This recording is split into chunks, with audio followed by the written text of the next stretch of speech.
We good? Yes, we're good. Welcome to the Michelle Mission, 2 Men, 1 podcast. Every black film ever made. My name is Vincent Williams, and I'm joined as always by my partner.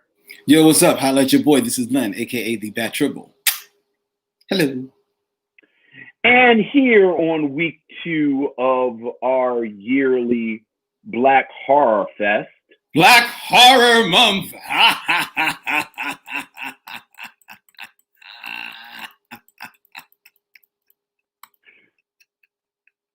We are going to spend some time with Ernest Dickerson's Bones, an homage to the 70s revenge flicks starring Snoop. It's hard to get with the stuff flashing. An homage to 70s revenge flicks starring Snoop Dogg, Pam Grier, Khalil Khan, Clifton Powell, and Bianca Lawson. But before we see how these bones are rattling... You've been waiting all week for that, haven't you? I have. I also have a few throw them bones jokes. Also, them bones.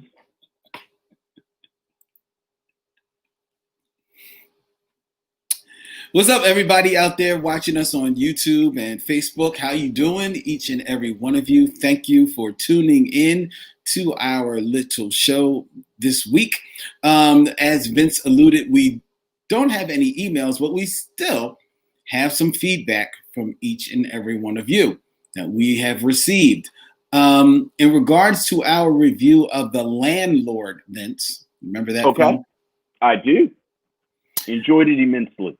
RM left us a comment on YouTube. It said, RM.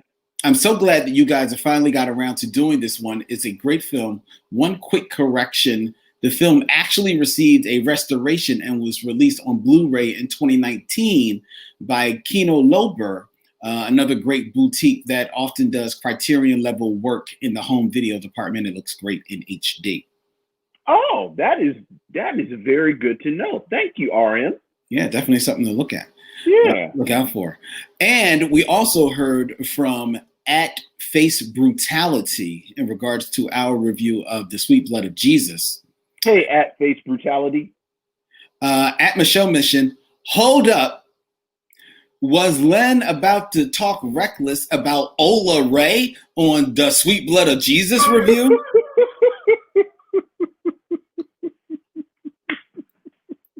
I don't think you were. You weren't, were you? Not at all. Not. I mean, okay, easy. You have a bunch of 53-year-old black men at your door. I was going to talk reckless about her, but I mean, you know, come on. I mean, like, how much respect are we really putting on the name of Ola Ray? Look, will you stop? Look what? I'm just being honest. Leave Ola Ray alone. Iconic. All right, well, Hollywood has to, so I might as well have. All right, so you had to get your little dig in. You couldn't just leave Ola Ray alone. Just leave her alone. She ran in them heels and them turquoise leopard print tight pants. She screamed real loud. Deborah Battle had turned into a zombie. Deborah Battle wants to know, Vince, exactly how many of these bad jokes do you have saved up? Saved up? They're self-perpetuating.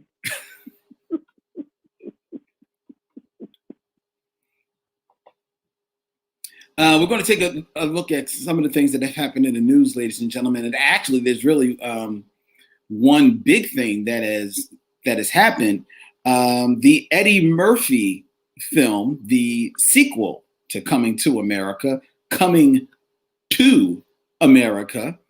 has reportedly been sold to Amazon. Yeah. Oh, yeah. It will stream on there, presumably, I believe, around the Christmas season this year. This sequel to Eddie Murphy's hit movie from the, what was that, like 80s. I mean, that's how old that film is. I can't believe it's that old, but wow. The sequel to that film, which grossed $300 million back in 1988. The sequel features Prince Hakeem, set to become king of the fictional country of Zamunda when he discovers he has a son that he never knew about in America, a street-savvy Queens native named Lavelle. To honor the former king's dying wish to groom his grandson as the crown prince, Hakeem and Semi, the returning Arsenio Hall, set back off to America.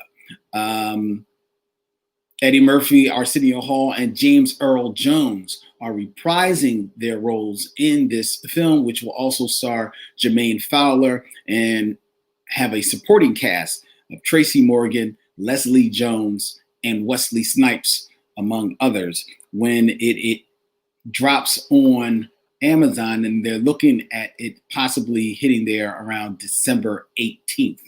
December 18th is what the word is. So how you feel about this? This is big news. It sold to Amazon for reportedly $125 million. Look, I think this is where we are. I guess we should probably also mention that Pixar's first animated feature with African-American leads is also coming to Disney Plus.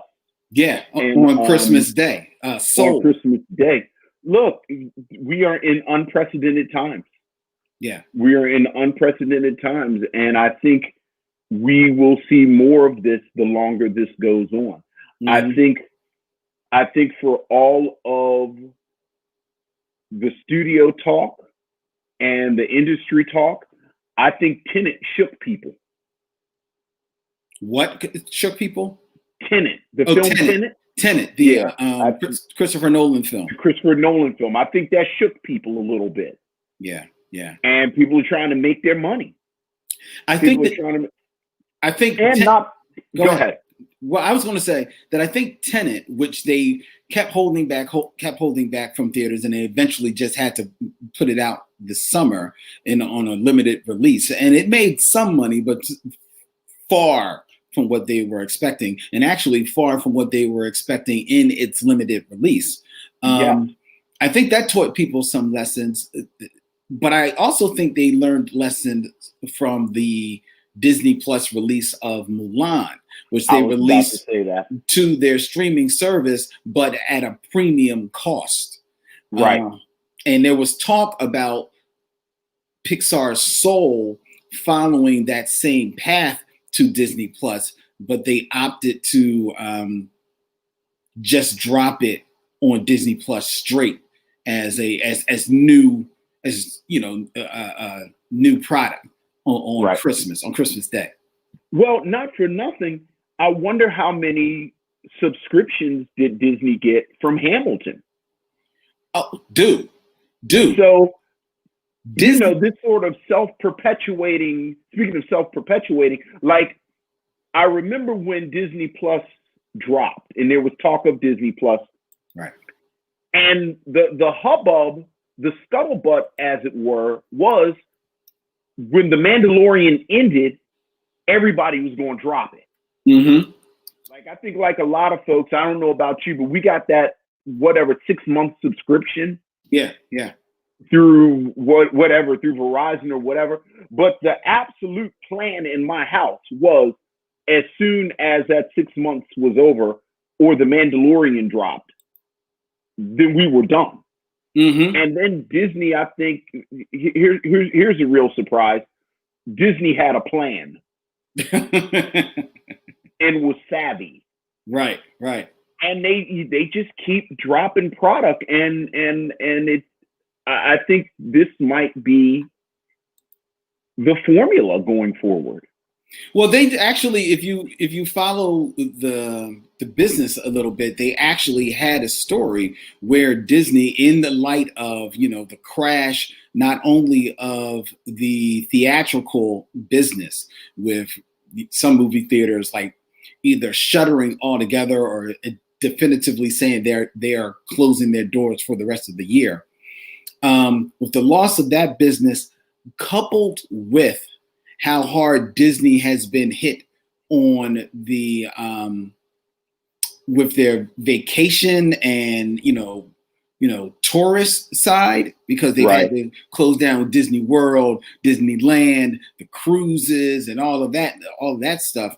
They did this big restructure where almost everything right now is hyper focused on their streaming platform, which they also just announced is up to, I think, a little over 54 million subscribers, which is the number they were hoping to have by the end of year 5. And they're already at 54 million subscribers. In comparison, and that's just domestically, in comparison, Netflix has 167 million subscribers. So they are already like they still got a ways to go to catch Netflix, but they're a lot further along than they or Netflix thought that they would be. Right. And not for nothing, I mean, let's just be real. We've been talking about the death of the theater model for at least 20 years now. Yeah. For at least 20 years. And I remember I saw an interview with because, I mean, quite honestly, we've been talking about it since the VCR. And it's like every new technical advance, they're like, oh, is this going to be the death of theaters? Oh, this is going to be the death of theaters.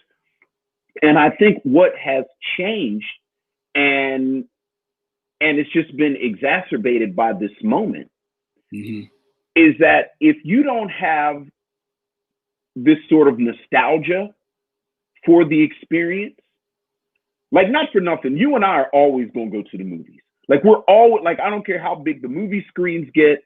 I don't care how great the clarity on the television is. You and I are always going to go to the movies because we just like the movie experience. Right. I don't know if our kids have that kind of nostalgia. Yeah, they don't. We're like, I want to sit in the room and it's dark and it's a communal experience. And I have to say, besides the nostalgia, I'd much rather watch it in my house. There's some stuff that I gotta see on screen. I mean, but again, is that nostalgia or is that sort of part and parcel to the product itself? I mean, I think it's the spectacle of it all, man. Like, don't get me wrong. Okay, speaking about the movie that we were talking about, the two films that we talked about so far, Coming to America and Soul. Yeah. Coming to America. As much as I love how you keep pausing to make sure that people know that you're saying the number 2. I like your precision there, Mr. Podcast Master. Because the people watching can see you lift your fingers every time you say the word 2, but you understand that people are also listening. So there's a difference between coming to America and coming to America. Yeah. Yeah. So when it comes to coming to America, as much as I, am mildly intrigued about the film, to be honest, I'm mildly intrigued. I'm actually a little slightly perturbed because I'm surprised that Shari Headley is not in the film, but maybe she wasn't. Shari Headley is in the film. Is she? Everybody's coming back except Eric LaSalle. Oh, she wasn't listed on the notice that I read. I am 90% sure she said she was coming back. Okay. Well, now I got to go look it up. Right. Because it really was just Eric LaSalle, and it was like, why aren't you coming back? And I got stuff to do. I got to find out. What's he doing? I don't know, but he's not going to be in Coming to America. Let's see. Okay, she is. Yeah. She's there. All right, you're right. All right, just making sure. Just making sure. I didn't think Eddie would do it wrong, but I wanted to make sure that he wouldn't do it wrong. Right. And Aaron Fry lets me know that she is in it. Okay, I see that, Aaron. Thank you. Right. But so I'm mildly interested in this film, right? But to be honest, I've got a screen that is big enough in my living room, right, where I think it will do Coming to America justice. Yes, right? absolutely. Now, a Pixar film, the first Pixar film to feature, African American faces as like the leads in this animated world, with accompanying African American or Black voices behind them. That is focused on Black music and our whole rhythms and vibes. Oh yeah, I really wanted to see that on the big screen. I really did. That's fair. That's fair. I mean, I wanted to see Tenet. Like, I love Chris Nolan films on the big screen, but I mean, I'm really going to enjoy it on my screen, and I don't have to deal with other people. What is it with you and other people? Other people are variables. Hell is other people. Hell is other people. It really is.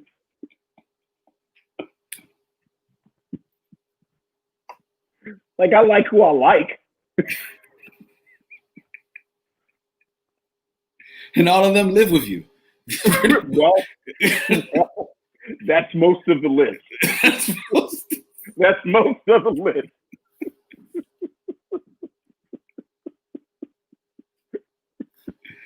For real. That's the damn truth. That is the damn truth. Yeah, but I think this is where we are, and frankly, where we're going to be. I guess so. I guess. I think it's going to be a boutique experience, which frankly it was already turning into. Like, when's the last time you went to the movies and you didn't reserve your seat and you didn't go to one of these big tentpole movies? Or I was going to say one of these theaters with the fancy seats, and you order food. Like, when's the last time you schlubbed your butt down to the movie and said, 2 please, and then you and the person you went with looked for a seat? And then you said, all right, you hold the seat, I'm going to go get some popcorn. Like, when's the last time you did that? It's been a minute. Exactly. This is where it was headed anyway. It's been a minute. It's funny. It's funny the way your mind works.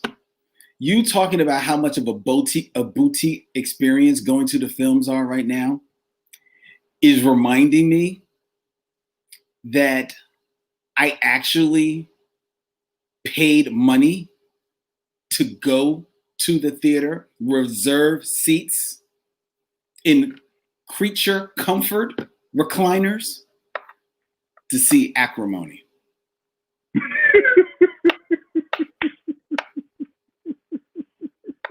I remember we actually have that documented.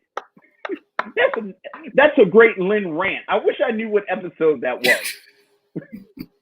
It wasn't even the Acrimony episode. It wasn't even that. It was like 4 or 5 episodes before Acrimony. We didn't rap. We didn't do mail. We didn't do news.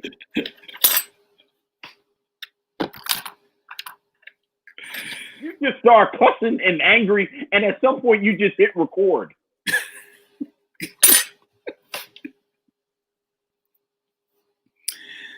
It was the beginning of the end when I had to pay to go see Acrimony.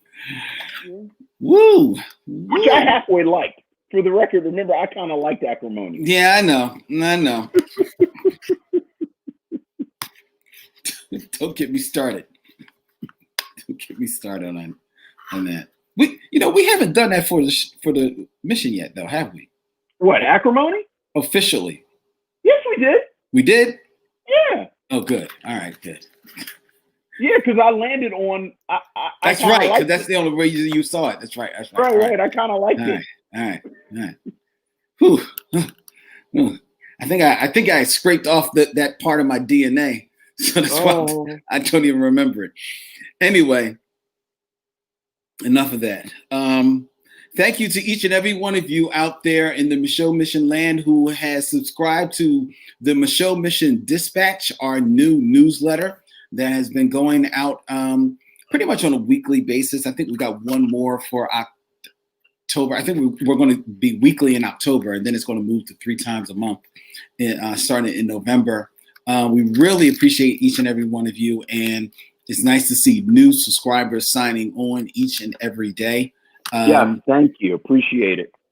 We tell you exactly what films we will be reviewing for the month, as well as give you some very special features that you can find only on the newsletter and only at michaudmission.com. So we appreciate everyone who is checking it out. I don't know if you had a chance to check it out, Vince. I did something called Lencast. Yes, I did. Where I created an African American cast for Little Shop of Horrors. Yes, you did. And I had a lot of fun with it. And I established 2 rules of Lencast on that post. And what are those rules? Rule number 1.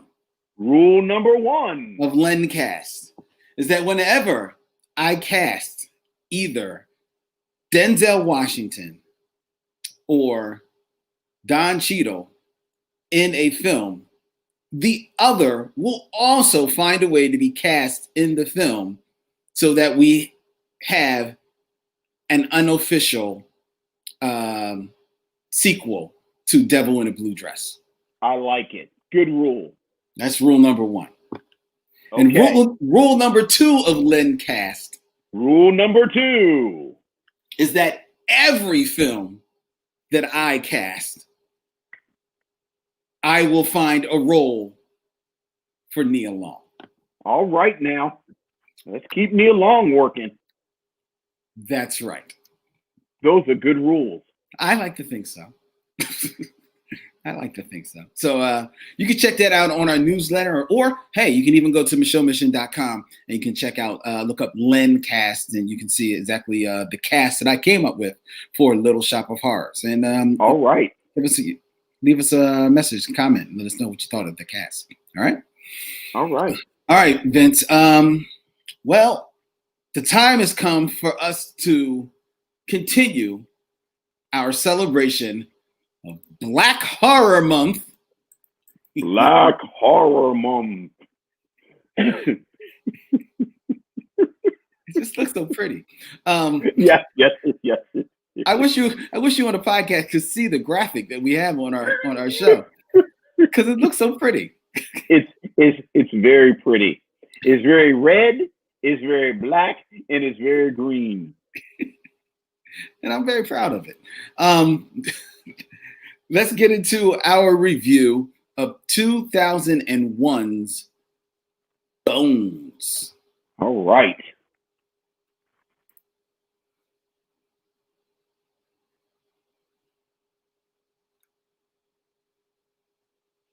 All right, well, now's the time for trailer talk, ladies and gentlemen. All right, trailer talk. This is where we talk a whole lot of shit that we...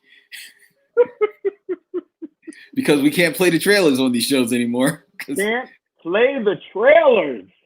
Well, not on the video. We can play it on the podcast, but not on the video. Right. In regards, the lawyers are waiting. They are biting at the bit to come down on us. Deborah Battle, in regards to Acrimony, says, "I didn't even pay to see that one at my own house."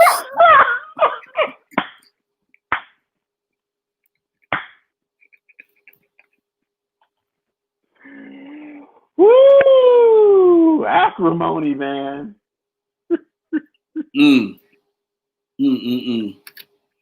I know that is right. Have you ever, Vince? Yes. You're a married man. I am. 21. That's right. You just recently celebrated anniversary. Right. My marriage is old enough to drink. Oh, snap. and yet it has been drunk all these many illegal years. Have you ever been forced to go to a film by your lady that you just wasn't feeling? No, no, no, no. I know this won't surprise you, but it's oftentimes been the opposite. Wendy always says, maybe not our first date, but certainly within our first 3 dates. You know what we saw? What? The Bad Lieutenant. Ooh, that's the Harvey Keitel movie. Harvey Keitel, full frontal Harvey Keitel. That's how young Vince would bring in the ladies. Oh, Vince.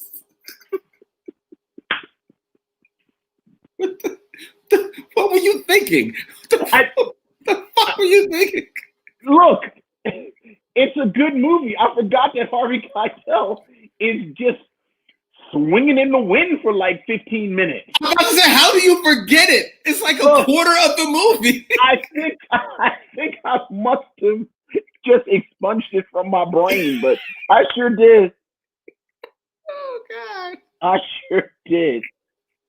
You know the other thing I did, and this is how I know it was love. I think A&E used to do a Planet of the Apes marathon every year. Okay. All the Planet of the Apes films. And I don't know if I've ever mentioned it. You know I love the Planet of the Apes. You love yourself some Planet of the Apes. I love the Planet of the Apes. So me and Wendy watched all of the Planet of the Apes films together. So you should probably ask her. Okay, but you can get a pass for that one because one is in the house. So she can kind of be distracted on parts that she doesn't like. And two, it's the type of thing that she knows you're going to do this. Like this is going to be the first of many times that you sit for a Planet of the Apes marathon. She knows she's only got to bite this bullet once.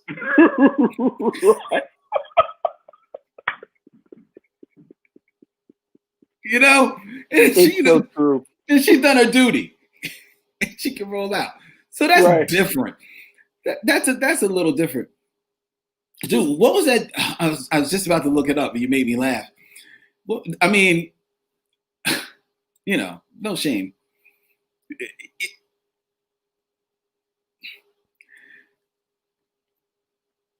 Not only did, my ex, lovely woman, not knocking her as a woman at all. Absolutely. But her movie taste, because not only did she, I take her to see Acrimony because that's what a dude does. Yes.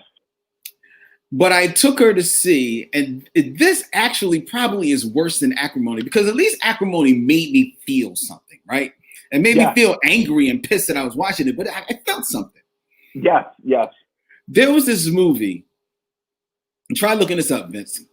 Megan Good and Michael Ealy with Dennis Quaid. Oh, about them moving into the house. Moving into the house. I think it's called like The Visitor. Like the Intruder? The Intruder. It's called The Intruder. Bruh, you want to talk about a dumbass movie.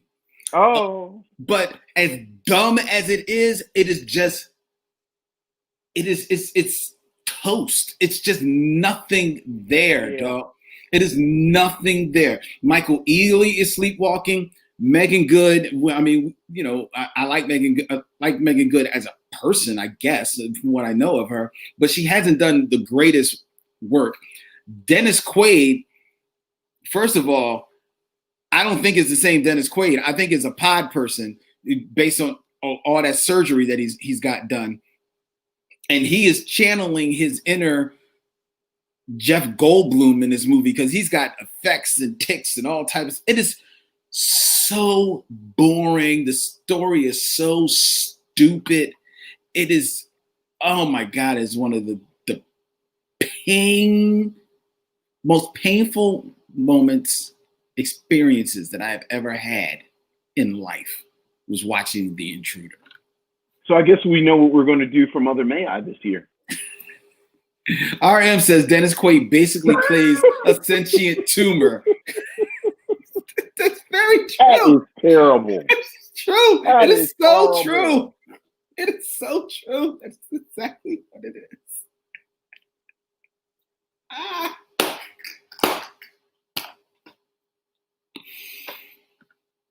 Oh God.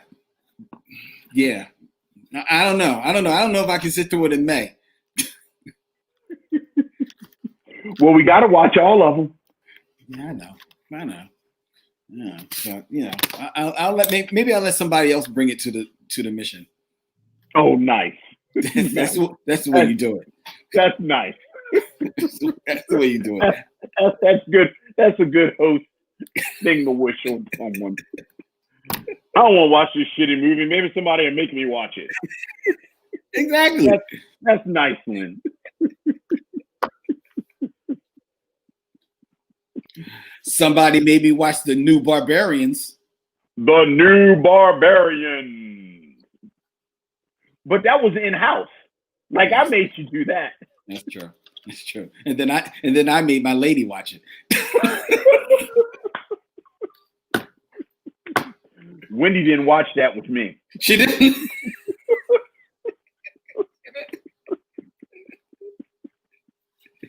My lady watched it with me, and it was with that film that she said, "I hate Vince." The New Barbarian. All right, let's get into our review. All right. It's time to get into our review of what's the name of this movie? Bones. Bones. All right. You just tell me when to go. I tell you. Hold on.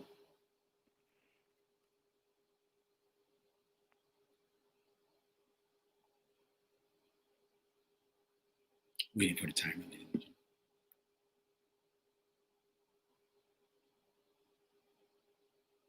Oh, wow. Wait, before you start, did you know he directed Demon Knight too? Yeah, I know that. Oh, so you're just doing Ernest Dickerson. Very nice. All right, go ahead. Go. Bones is a 2001 American horror film directed by Michaud Mission favorite Ernest Dickerson and starring rapper Snoop Dogg as Jimmy Bones, a good-hearted murdered gangster that rises from the grave to avenge his death. The film is an homage to blaxploitation films of the 70s and incorporates numerous elements from the genre. Bones, directed by Ernest Dickerson, with a script written by Adam Simon and Tim Metcalf. Besides Snoop Dogg, stars Pam Grier, Khalil Kane, Clifton Powell, Bianca Lawson, and Michael Weiss. Here, our second week of Black Horror Month was the choice of Lynn Webb. Lynn Webb, what say you about these bones? These bones. I will say this. If you had told me at the beginning of Black Horror Month that we would be reviewing a remake of a certified 70s classic, lovingly directed by Spike Lee, and an homage to 70s blaxploitation horror starring Snoop Dogg. And if you had asked me which of those films are the ones that I would like the most, you'd be well within right to say probably the Spike Lee film. Sure. I enjoy a good Spike Lee film. I enjoy Chirac, which a lot of people did not enjoy. Yeah. But The Sweet Blood of Jesus, which Spike Lee directed, I did not enjoy. You did not. I found it to be a bit of a sluggish, self-indulgent bore. Okay. Deja vu. Bones. Yes. Directed by Ernest Dickerson, who is a devotee of Spike Lee's. Yeah. Starring Snoop Dogg, who is probably an icon in and of himself. Oh, yeah, no doubt. And definitely is by 2001. Mm-hmm. The Snoop Dogg, persona is baked in. You know it going in. Bones is not a great film. It's not. It's a film that messes around. It's not sure of exactly what tone it wants to have. Mm-hmm. It's a film that is let down by some of the inexperience of some of the younger cast members in it, as far as their acting chops. And it's a film that unfortunately doesn't age well for some of its musical choices and some of the more titillating imagery that it presents. Sure. All that being said, though,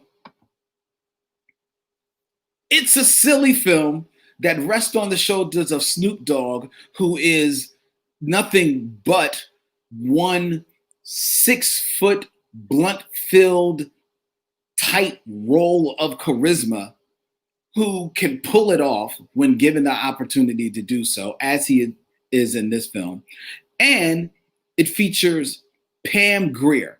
And if you ever doubted whether or not Pam Grier maybe took a drink of the sweet blood of Jesus, Pam Grier plays herself in 2001 and plays herself in 1979. Yes, she does.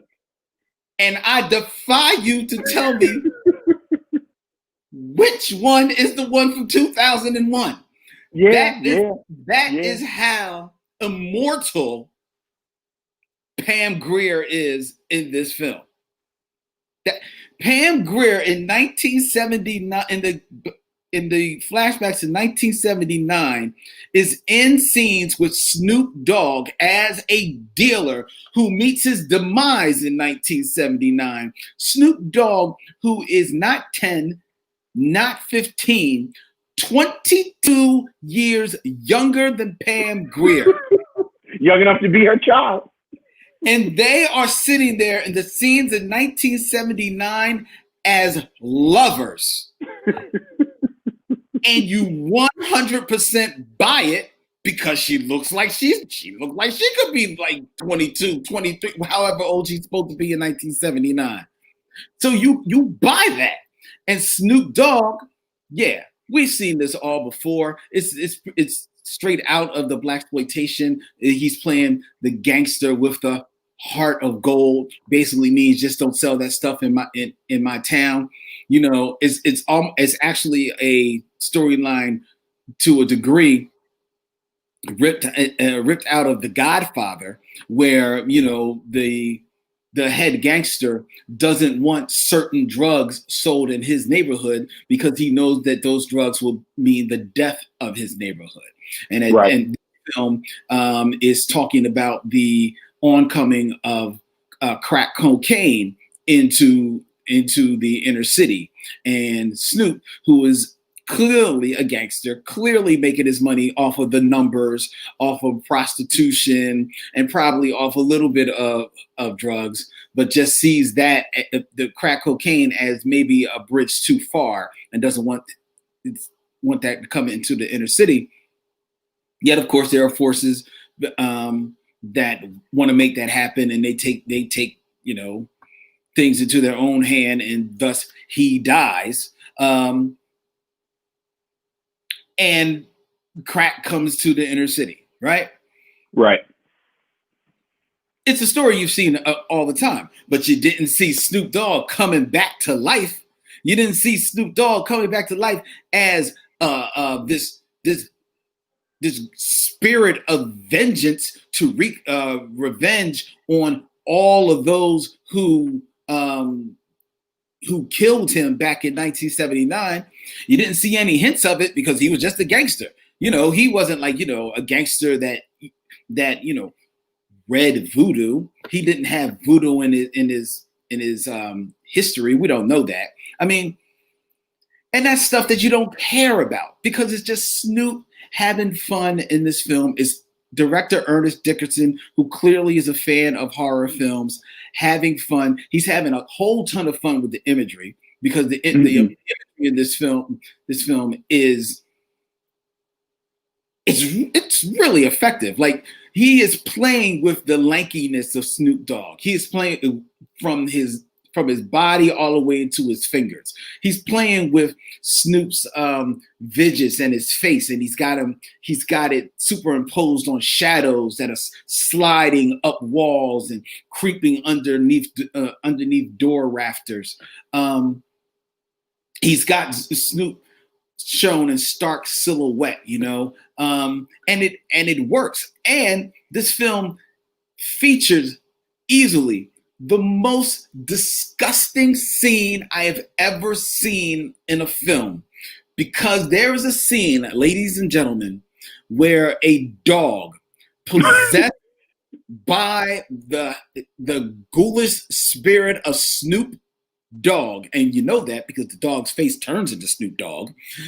This dog projectile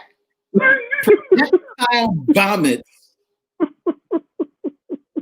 maggots, not vomit, maggots. What was that?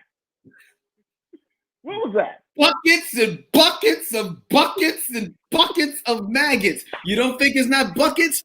It's raining maggots in the nightclub. It's raining maggots. Yeah, it's landing on people's pizza. People are drinking maggots. The DJ is scratching maggots. I was like, this is disgusting, and I can't. Nasty. But I couldn't turn away. I couldn't turn away. Right. I mean, the only real problem with this film is that, like I said, tonally, the shifts are a little bit too stark. Because while I think it leans into the horror, and it leans to the horror effectively, and depending on who you are, this will either scare the bejesus out of you, or you'll just say like, oh wow, this is creepy. There's a lot of blood. There's a ton of blood in this film. And despite the blood that's shown, there's not a whole lot of gore. And the gore that is shown is actually more for comedic effect. And that's where the problem is, because that gore that comedic part is so absurd and is played so to the height of comedy that it takes you out of the film. Or it took me out of the film. And especially because it comes at a point in the film that is nearing its climax to a degree, and you're really supposed to be, ratcheting up the tension, and that humor is still there, and it takes the foot off the gas. You know what I mean? And it gives you a relief, and I think it gives you too much of a release, and that is to the detriment of this movie, which all in all is just a dumb fun. I could not believe that I was sitting here watching the movie. I was like, this is a really dumb movie, but it's fun. It's a dumb, fun movie that I enjoy, and I think anybody would enjoy it. Yeah, I think you enjoyed it more than I did, because I thought it was a dumb movie that could have been a better movie. True. I like the cast. I like a lot of people in this cast. You talked about Pam Grier. I've always liked Clifton Powell. Yeah, I always thought Khalil Kain should have been a bigger star. Like, I think he kind of got caught in that traffic of those 90s actors and never kind of broke through. He was on Girlfriends, but I thought he could have been a bigger star. Talking about youth potions, Bianca Lawson, the only reason I even really know who she is because she's on Queen Sugar. Right. Why does she look exactly the same 20 years ago?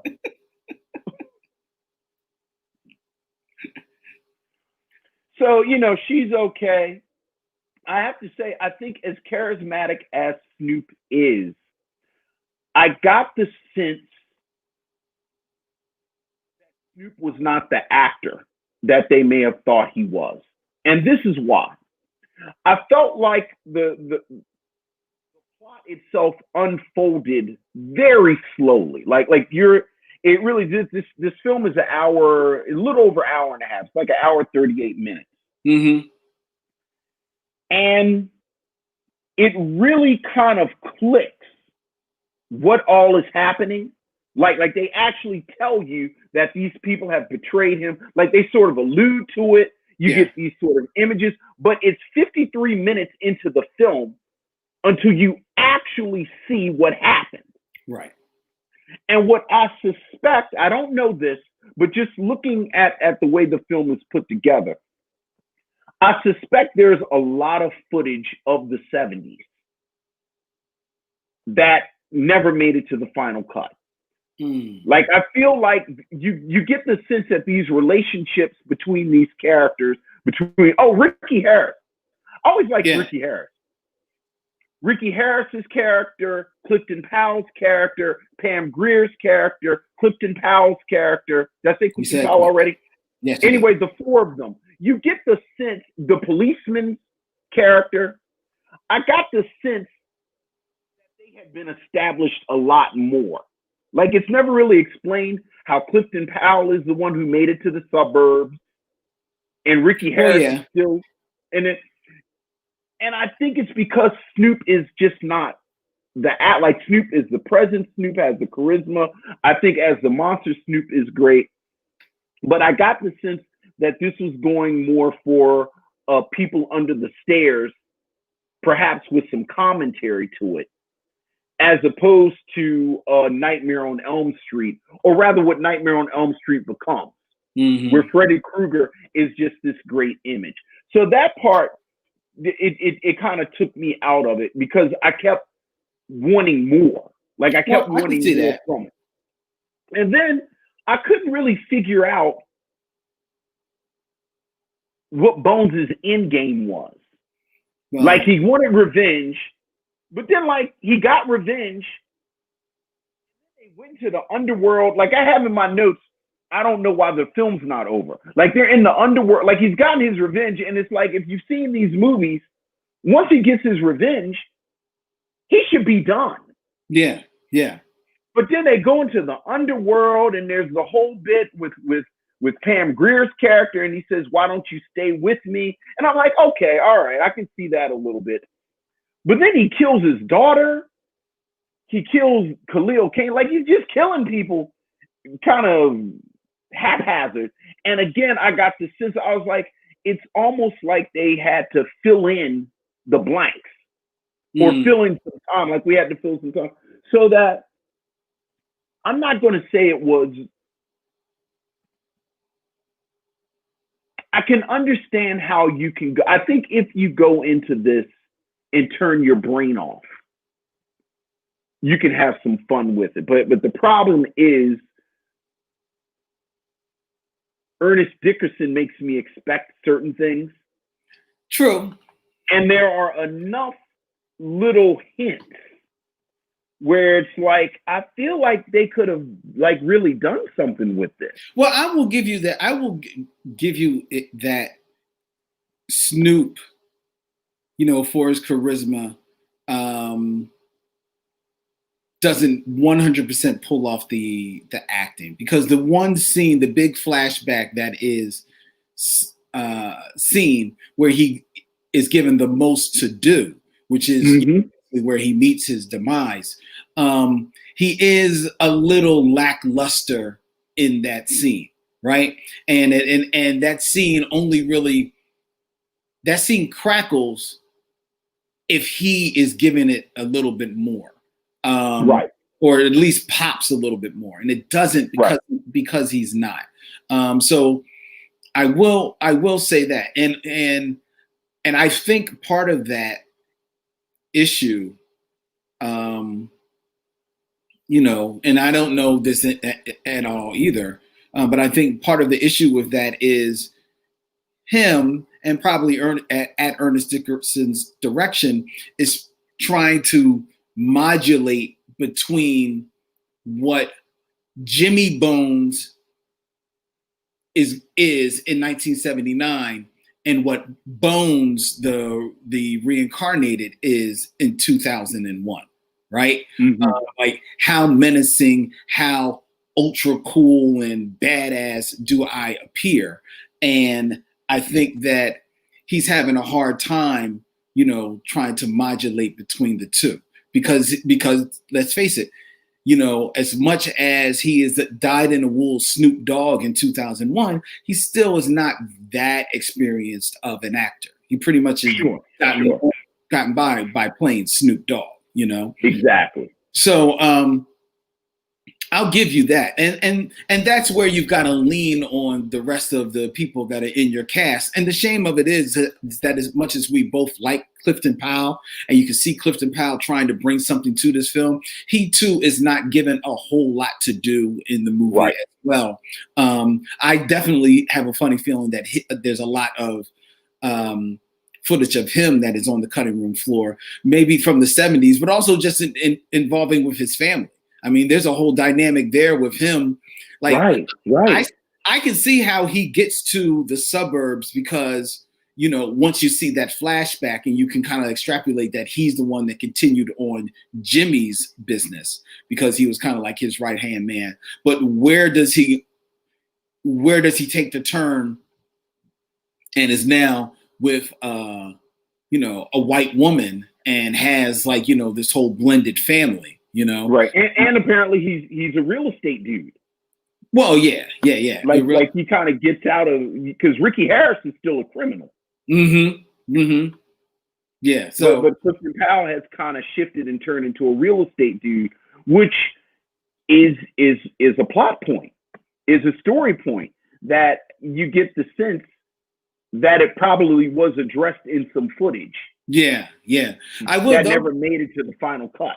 I will say, though, that when he first appears on the screen and you are given the impression that he is, a legitimate type of dude when he comes on the screen, for a moment, I was like ecstatic because I like Clifton Powell, but I've always wanted to see him play more of a straight role. You know what I mean?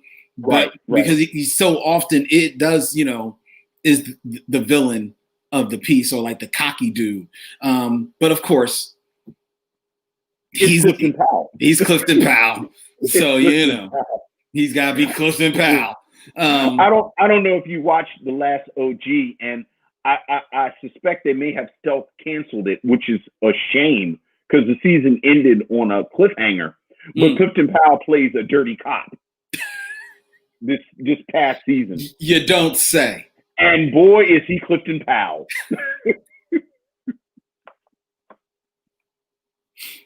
Clifton Powell plays a dirty fill in the blank in everything. Just everything. Yeah. But God bless him. God bless him, the brother. I will say back to Snoop as this sort of almost Freddy Krueger-esque figure.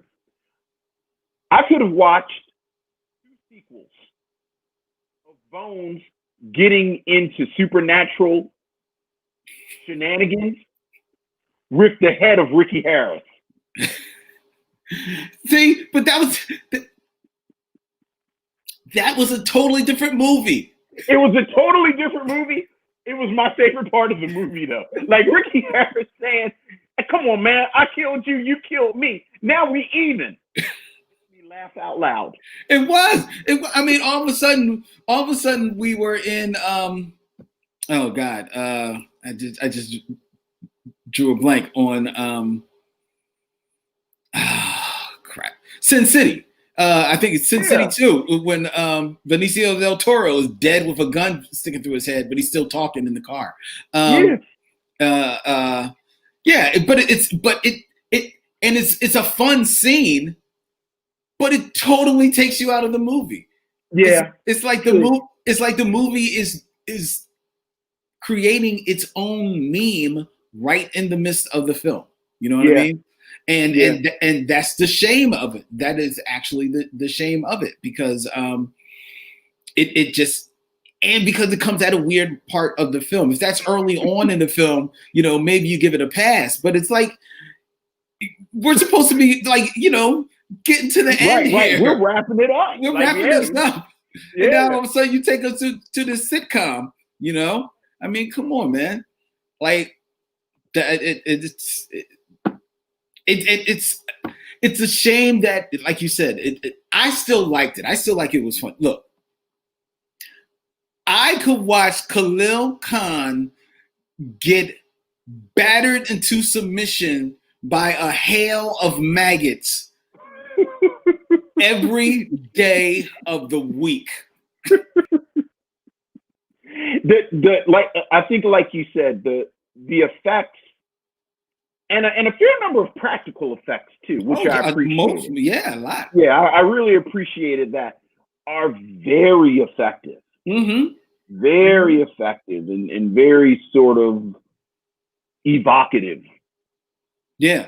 This is one thing I will say, that I think that those moments in the hands of maybe a more experienced horror director probably come off a little bit better. They come off okay. Because I'm not knocking Ernest Dickerson as a director at all, but I don't think his horror chops are necessarily right. He's not a horror guy. Yeah. So I'm I really think curious. No. Go ahead. No. Now I'm curious to see the other horror film that he directed.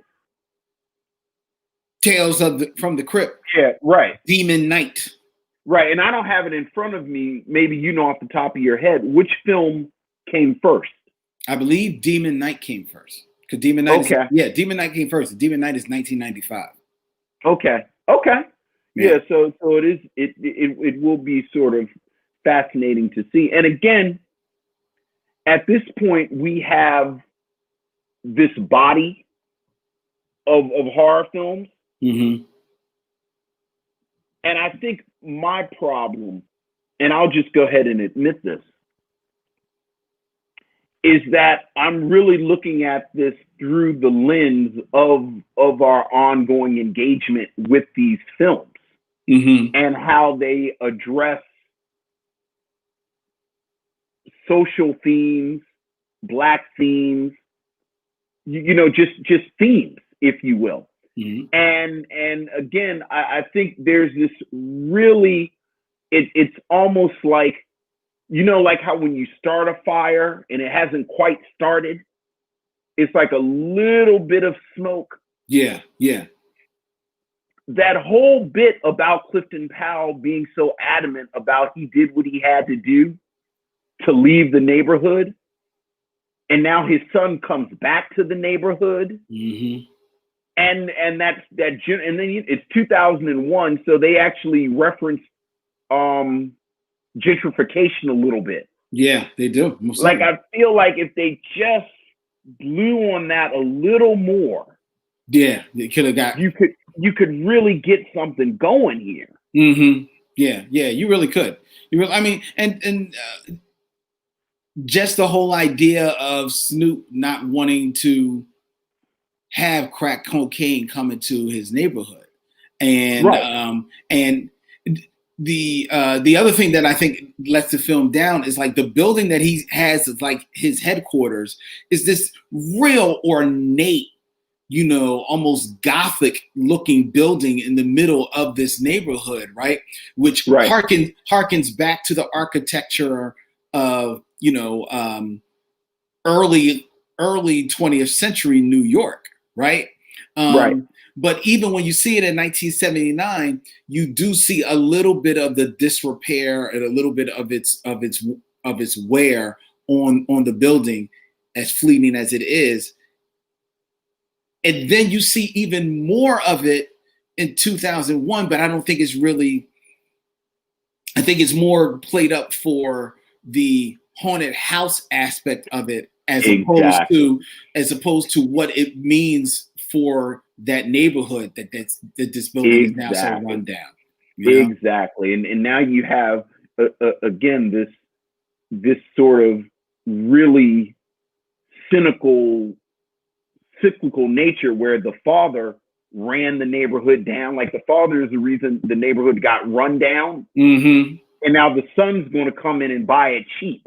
Right. Right. And make some money off of it. Yeah. Yeah. Yeah. I mean, which would then explain Bones. We do spoilers, folks. Would explain Bones killing him at the end. True. Because now he's, complicit in it. But it would also explain Bones, resurrecting now. Right. Why now? Like, why is now? Yeah. Exactly. Exactly. But this. I also think it takes Snoop. It takes some of the pressure off of Snoop. Mm-hmm. Mm-hmm. To carry the thing. Like I don't think Khalil Kain is a great actor, but I think he's a good little actor. I think he's a nice little actor, and I feel like he could have carried this better. Yeah, he's young though. I'm gonna give him a pass at this point. He's a young look at this. Yeah. At this point, you know what I mean. If anything, although by 2001, he's been in Fresh. Yeah. I loved him in Love Jones. I wanted him to have his own spinoff in Love Jones. I forgot he was in Love Jones. Yeah. Right, because remember, Nia Long ate up all the cereal. Like he asked her, "What cereal do you want?" Yeah. And then she ate up all his cereal. Yeah, I forgot about that. Yeah. I can't give him a pass then because I really don't think he's good in this film. I really think he is like screaming so many of his lines in this film. Is that the script though? The script doesn't have volume. Right. Yeah. He is screaming some of his lines. So I can't. I see now. I can't give him the pass. You're right. I forgot all about Love Jones. Fresh, but he was still young there. You know what I mean? But I forgot about Love Jones. He is so modulated in Love Jones. So I always feel sad for him in Fresh because Tupac just takes the movie from him like it's his lunch. I know. This is now my movie. Like you thought it was your movie. And I feel like his agent told him this is his movie. And then Tupac just came and just took it from him. Like we all witnessed the theft.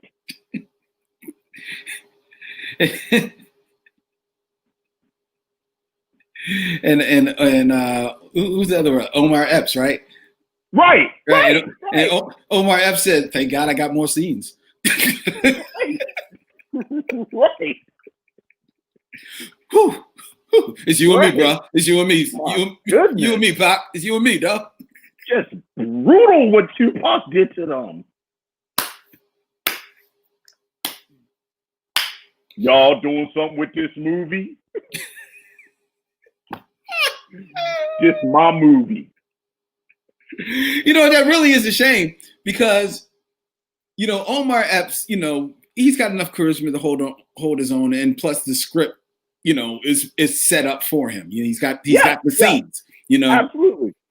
And then the other brother, the young boy, he's just the comedy relief. So as long as he gets a couple funny lines, he's done his job, right? Exactly.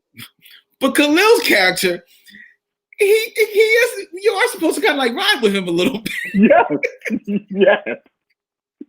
Yes. And you realize you haven't stopped looking at Tupac for 45 minutes. It's terrible. I've always felt bad for him because of Fresh. Oh! Deborah Battle correct you. Juice. It's not Fresh. That's Juice. Yeah, that's Juice. Right. Yeah, Juice. I meant Juice. Yeah, it's Juice. That's right. Well, it was Fresh Juice. Fresh Juice. All right, Vince. What's that magic question you have to ask me? My question is, of course, would you recommend this film, Lynn? Okay. I hate to do this. Okay.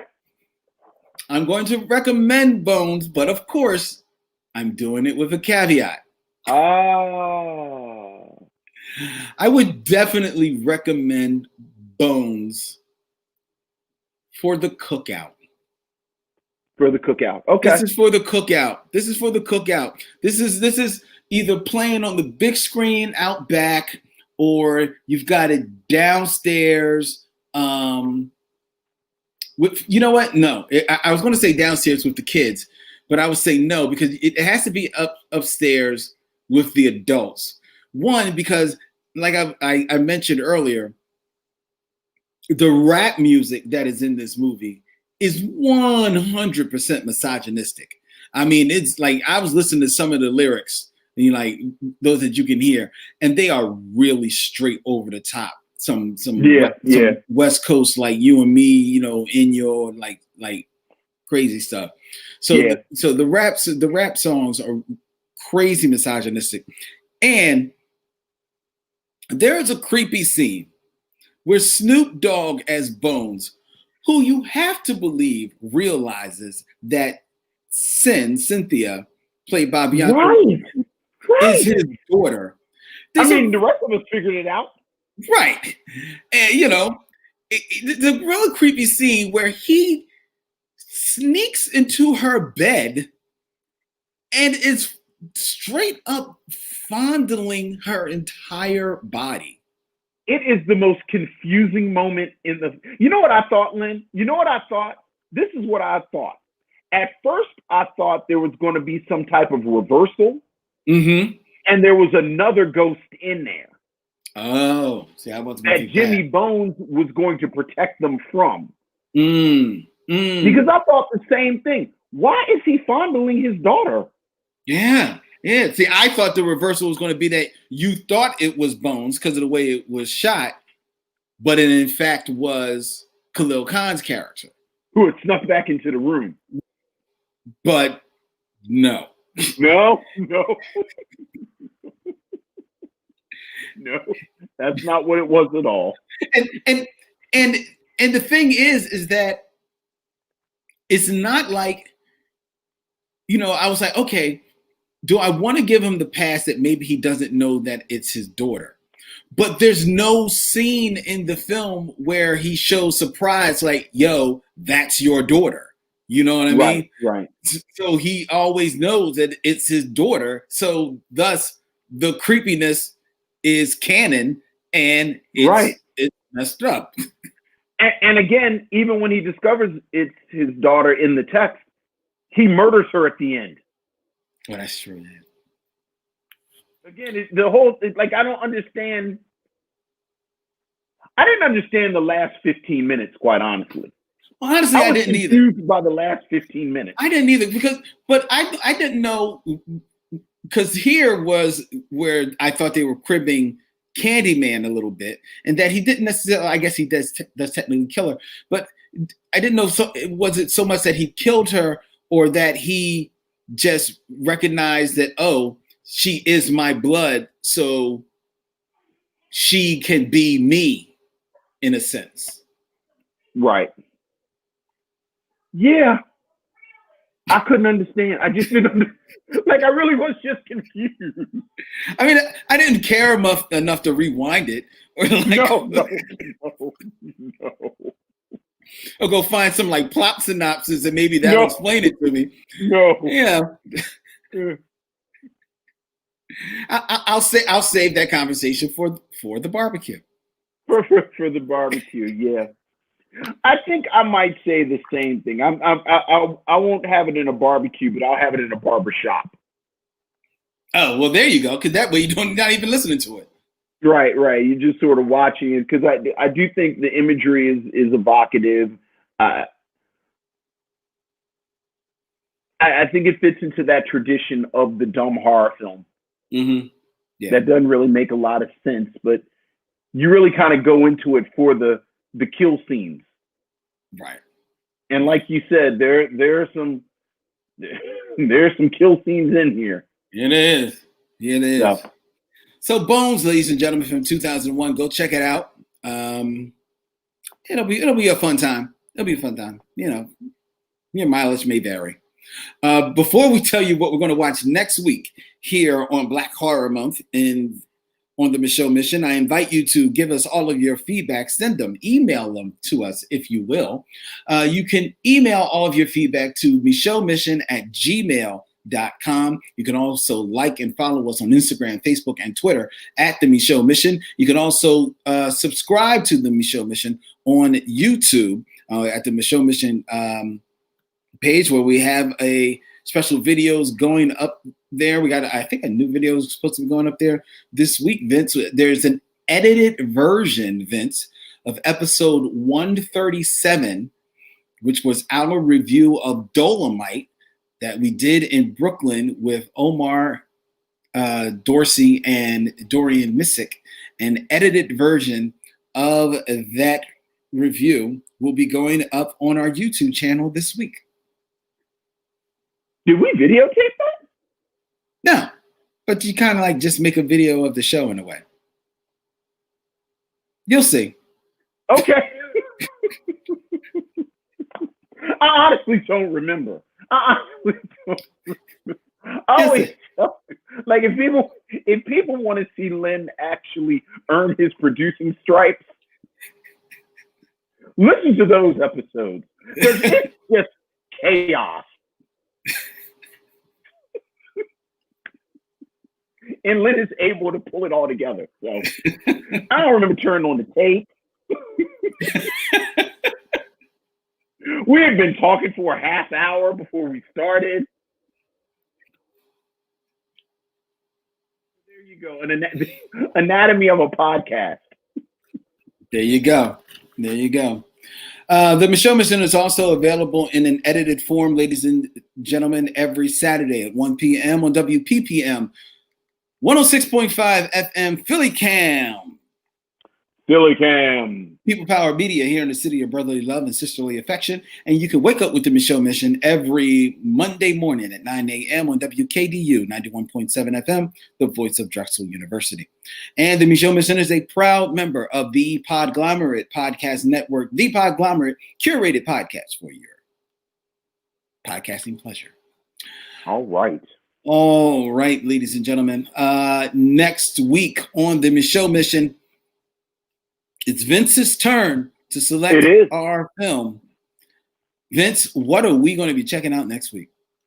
We are going to have a formal discussion of a film that we have talked about informally through a talkback. You and I had hosted a talkback a few years ago when it premiered. But now we will formally discuss Jordan Peele's sophomore effort. Ooh. Us. Yeah, what are we going to do? What are we going to review? We're going to review Us. We're going to review the Michaud Mission? We're going to, yes. And I don't know who's on third.